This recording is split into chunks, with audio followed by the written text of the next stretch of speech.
Hi guys, this is Mehtab Alam. आज की इस वीडियो में हम एडवांस इंग्लिश सेंटेंस का एक नया फार्मूला और स्ट्रक्चर लेकर आए हैं। ये सेंटेंस या फार्मूला लेस्ट और शुड दो वर्ड से मिलकर बनाया जाता है। हम अपनी बोलचाल में बहुत सारे ऐसे वर्ड, ऐसे सेंटेंस बोलते रहते हैं कि जिसमें हम कहते हैं कि कहीं ऐसा ना हो कि ये हो जाए। फॉर एग्ज़ाम्पल, मैं मेहनत करूँगा, कहीं मैं फ़ेल ना हो जाऊँ। या फिर ये हम कहते हैं कि आराम से बोलो, कहीं वो सुन ना ले। तो इस तरह के सेंटेंस हम अपनी रोज़मर्रा की ज़िंदगी में इस्तेमाल करते रहते हैं। इस तरह के सेंटेंस को बनाने का फार्मूला आज की इस वीडियो में हम सीखने वाले हैं। आइए देखते हैं कि क्या है स्ट्रक्चर। तो गाइस, इस तरह के सेंटेंस को बनाने के लिए हम ये वाला फार्मूला इस्तेमाल करते हैं। ये है स्ट्रक्चर इस तरह के सेंटेंस को बनाने का। एग्ज़ाम्पल है कि अच्छे से पढ़ाई करो, कहीं ऐसा ना हो कि तुम नाकाम हो जाओ। तो आइए इस सेंटेंस की मदद से, इस फार्मूले की मदद से हम इस तरह के सेंटेंस को बनाते हैं।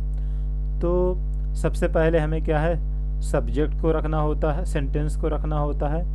सेंटेंस आमतौर से इम्परेटिव होता है, यानी जिसमें हम किसी काम को हुक्म देते हैं या कोई मशवरा देते हैं या किसी काम से रुकने का मशवरा देते हैं। ज़्यादातर इम्परेटिव होता है ये सेंटेंस, लेकिन इम्परेटिव के अलावा भी होता है।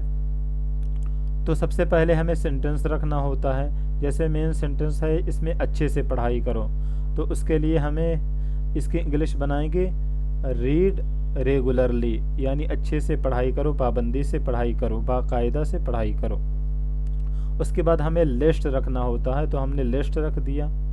उसके बाद सब्जेक्ट जो होता है वो रख देते हैं। तो हम यहाँ पर किसी सामने वाले बंदे से कह रहे हैं कि अच्छे से पढ़ाई करो, तो यानी कि सेकंड पर्सन होता है वो यहाँ पर है। तो यहाँ पर हमने रख दिया सेकंड पर्सन यू को। उसके बाद हमें शुड का इस्तेमाल करना होता है, तो हमने शुड को भी रख दिया। उसके बाद वर्ब की फर्स्ट फॉर्म को रखना होता है, तो हमने नाकाम होने की इंग्लिश आती है फेल, तो हमने वर्ब की फर्स्ट फॉर्म को रख दिया। और अगर ऑब्जेक्ट होता है, ऑब्जेक्ट अगर है तो उसको भी रख देते हैं लास्ट में, लेकिन यहाँ पर ऑब्जेक्ट है नहीं तो उसको हमने नहीं रखा। तो इस फार्मूले की मदद से हमने इस सेंटेंस को बनाया है। अच्छे से पढ़ाई करो, कहीं ऐसा ना हो कि तुम नाकाम हो जाओ। Read regularly लेस्ट you should fail. और इसको ऐसे भी कह सकते हैं कि अच्छे से पढ़ाई करो, कहीं तुम फेल ना हो जाओ। या फिर ये भी कह सकते हैं कि अच्छे से पढ़ाई करो, कहीं फेल ना हो जाओ, कहीं नाकाम ना हो जाओ। तो यहाँ पर हम कहीं ऐसा ना हो भी कह सकते हैं, ऐसा ना हो के कह सकते हैं, या कहीं भी सिर्फ कह सकते हैं। तीनों तरीके से जायज़ हैं, दुरुस्त है। और एग्जाम्पल हम देखते हैं। ये सेंटेंस है कि मुझसे बात मत करो, कहीं मैं तुम्हें थप्पड़ न मार दूं। तो इस सेंटेंस को भी हम इस फार्मूले की मदद से बनाने वाले हैं। तो सबसे पहले हमें सेंटेंस रखना होता है। मेन सेंटेंस क्या है, मुझसे बात मत करो, ये है सेंटेंस। तो हम इसकी इंग्लिश आएगी डोंट टॉक टू मी, मुझसे बात मत करो। उसके बाद लिस्ट रखना होता है, तो हमने यहाँ पर लिस्ट को भी रख दिया।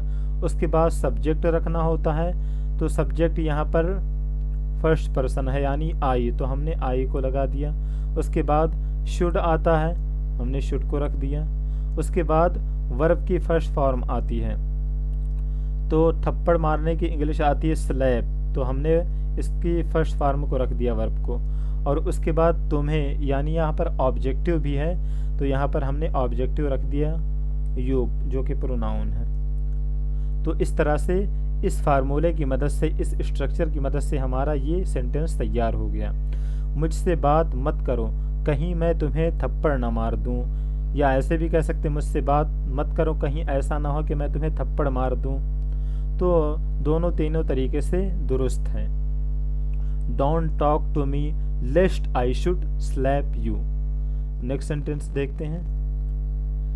अगला सेंटेंस है कि एहतियात से भागो या एहतियात से, हाँ तो अगर ये सेंटेंस है एहतियात से दौड़ो या एहतियात से भागो, ऐसा ना हो कि गिर जाओ। तो हम इस फार्मूले की मदद से ये सेंटेंस बनाएंगे। सबसे पहले मेन सेंटेंस रखना है एहतियात से दौड़ो या भागो, तो इसकी इंग्लिश आएगी रन विथ केयर, एहतियात से दौड़ो। उसके बाद लिस्ट रखना है, हमने लिस्ट रख दिया। उसके बाद सब्जेक्ट आएगा, सब्जेक्ट यहाँ पर सेकंड पर्सन है यानी यू, तो हमने सब्जेक्ट को यहाँ पर रख दिया जो कि सेकंड पर्सन है। उसके बाद शुड रखना था, हमने शुड को रख दिया। उसके बाद वर्ब की फर्स्ट फॉर्म को रखना है, तो वर्ब क्या है गिरना। गिरना की इंग्लिश आती है, वर्ब आएगा फॉल, तो हमने वर्ब की फर्स्ट फॉर्म को रख दिया। ऑब्जेक्ट है नहीं तो हमने नहीं रखा। तो ये सेंटेंस भी इस फार्मूले की मदद से तैयार हो गया। एहतियात से दौड़ो, एहतियात से भागो, कहीं ऐसा ना हो कि गिर जाओ। तो run with care लेस्ट you should fall. एक और सेंटेंस देख लेते हैं। तो मैंने शुरू में आपको बताया था कि इस तरह के जुमलों में सेंटेंस आमतौर से इम्परेटिव होता है, यानी हम किसी काम का सुझाव देते हैं करने का, मशवरा देते हैं या मना करते हैं या करने का हुक्म देते हैं। लेकिन ज़रूरी नहीं कि है हर बार इम्परेटिव हो, नॉन इम्परेटिव भी हो सकता है, आम सेंटेंस भी हो सकता है। तो उसकी मिसाल ये है, मैं मेहनत करूँगा कहीं मैं नाकाम हो जाऊँ, कहीं मैं नाकाम ना हो जाऊँ। तो ये सेंटेंस है हमारा कि मैं मेहनत करूँगा कहीं मैं नाकाम ना हो जाऊँ। तो इस सेंटेंस को भी इस फार्मूले की मदद से बनाएंगे। मैं मेहनत करूँगा, सबसे पहले ये सेंटेंस है, इसकी इंग्लिश बनाएंगे आई विल वर्क हार्ड, मैं मेहनत करूँगा। उसके बाद लिस्ट को रखना है, लिस्ट को रख दिया। उसके बाद सब्जेक्ट को रखना है, सब्जेक्ट यहाँ पर फर्स्ट पर्सन है यानी आई, तो हमने आई को लगा दिया। उसके बाद शुड आता है, हमने शुड को रख दिया।